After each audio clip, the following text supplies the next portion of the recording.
आपला हे जे प्रेरणा उपक्रम रायगड पोलिसांनी राबवलेला होता आदिवासी मुलांसाठी, त्याचा एक तिसरा आज सेशन आहे. हे जे सेशन आहे आपण माणगाव आदिवासी आश्रमशाळामध्ये आयोजित करतोय आणि याच्यासाठी सोबतच चाफेवाडी आणि पाथर्डा आश्रमशाळा चे मुलेही इथे उपस्थित आहेत. सर्वप्रथम आजचे जे मेन फोकस आहे कार्यक्रमचे ते आपण इथे जे सगळी मुली आणि मुले उपस्थित आहात ते आहेत आणि त्यांचे शिक्षिका आणि प्राध्यापक जे आहे ते आहेत. तर मी तिन्ही आश्रम शाळा जे आहेत त्यांचे प्रिन्सिपल्सचा आभार मानते की त्यांनी खूप एन्थुसियाझम, खूप उत्साहाने हे कार्यक्रम साठी आपली इच्छुकता व्यक्त केली आणि आज इथे सर्व मुलांना आपण गोळा केलेला आहे. सोबतच जे श्री माधवराव गायकवाड आहे त्यांच्या मी त्यांना धन्यवाद करते की आज ते उपस्थित आहे आणि आपण हे कार्यक्रम राबवतोय. तर प्रेरणा जे आपण हे उपक्रम घेतलेला आहे हे याच्यासाठी आहे की रायगड आपला असा जिल्हा आहे की इथे औद्योगिकरणचं प्रमाण खूप जास्त आहे. आपण जर GDP बघितली म्हणजे आय किती आहे लोकांची पूर्ण राज्यामध्ये, तर आपले जे टॉपचे जिल्हे आहेत त्याच्यात आपला रायगड जिल्हा येतो. पण कुठेतरी त्याच्यात एक आपला आदिवासी जे वर्ग आहे, आदिवासी समाज आहे.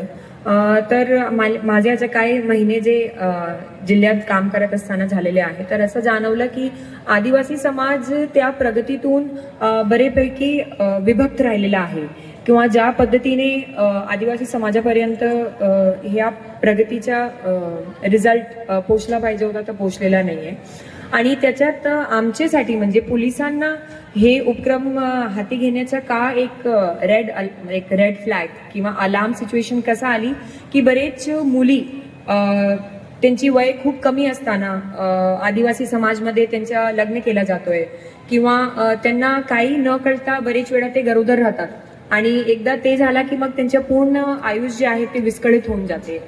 बरेच आदिवासी मुले आहेत जे की हे एक वैशिष्ट्य आहे आदिवासी समाजचं की जर कुठला आदिवासी समाजचा मुलगा खूप पुढे गेलेला आहे किंवा शिक्षण केलेलं आहे त्याच्यात खरोखरी एक जिद्द असेल, कारण आजही आदिवासी समाजमध्ये बरेच पालकांमध्ये पण व्यसनाचं प्रमाण खूप जास्त आहे. त्यामुळे ज्या पद्धतीने पालक दुसऱ्या समाजात काळजी घेतात किंवा मार्गदर्शन करतात त्याच्या थोडासा कुठेतरी कमतरता आपल्याला आदिवासी समाजमध्ये जाणवते. त्यामुळे आपण हे एक प्रयत्न केलेला आहे की जे आदिवासी समाजाचे मुले आहेत ते कुठेही मागे राहू नये आणि त्यासाठी एक महत्त्वाचं आहे की याच शाळामध्ये म्हणजे हे जे 3 शाळा आहे आपली माणगाववाडी, चाफेवाडी आणि पाथर्डा, याच शाळामध्ये शिकलेले काही मुले आहेत जे आपण आपले आजचे मेन सत्कार मूर्ती आहे, ज्यांनी आयुष्यात आपलं एक वेगळा व्यक्तिमत्व घडवलेला आहे. जसं श्री डॉक्टर विशाल केवारे आहे जे की वैद्यकीय अधिकारी आहे, रमा भगत आहे जे की ITI ऑपरेटर आहे पनवेलमध्ये, नयन वाघ आहे MPSC त्यांनी क्लिअर केलेला आहे 2024 मध्ये, ॲडव्होकेट रवीना थोराड आहे, जयवंत पारधी आहे आणि आपले 2 पोलिसही प्रतिनिधी आहे निलेश आणि शर्मिला, जे की आदिवासी समाजाचे आहे आणि त्यांनी एक जिद्द जी होती त्यांच्या मनात तो त्यांनी जाऊ दिली नाही आणि अभ्यास करत राहिले, शिक्षण त्यांनी घेतला आणि आपलं एक वेगळा व्यक्तिमत्व उपस्थित केलेला आहे. तर आजचे कार्यक्रमामध्ये वेगवेगळे आपले सोबत सेशन आम्ही घेणार आहोत. मी पण लहान असताना आमचे स्कूलमध्ये ज्यावेळी हे यायचे तर जेवढे सत्कार चाललेले आहे सर्व मुलांनी खूप शांतपणे त्याच्यात सहभाग घेतला. मी त्याच्याबद्दल आपलं आभार मानते, कारण हे खूप कंटाळ येण्यासारखी गोष्ट असतात.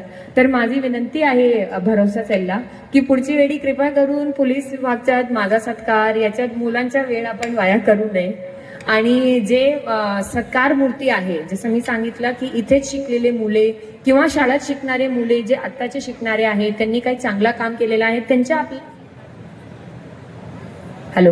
आपल्याला सत्कार करायला पाहिजे. तर हे मी सांगून आपले 2 शब्द इथे संपवते. सगळे मुले मुली जे आहे तुमच्याकडून माझी खूप खूप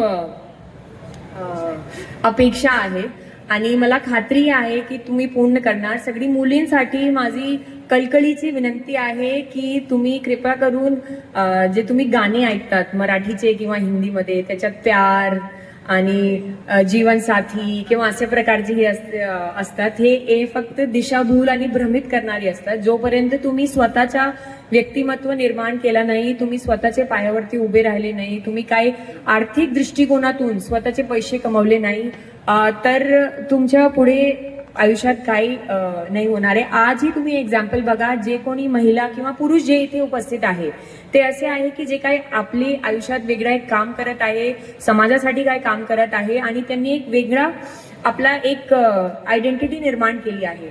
सोबतच जे मुले आहेत त्यांनाही माझा हे सूचना आहे की आपण आज एक करिअर काउन्सिलिंगचाही सेशन ठेवलेलं आहे. तर जरी कुठल्या मुलांचा जास्त शिक्षणमध्ये मन लागत नसेल, तर आजकाल आपल्याकडे बरेच दुसरे ऑप्शन्स आहेत ज्याच्यात खूप जास्त शिकण्याची गरज नाहीये, पण योग्य गायडन्स असणं गरजेचं आहे, तर आपण त्याप्रमाणे काम करू शकत. हे सांगून मी आपले 2 शब्द संपवते. जय हिंद, जय महाराष्ट्र.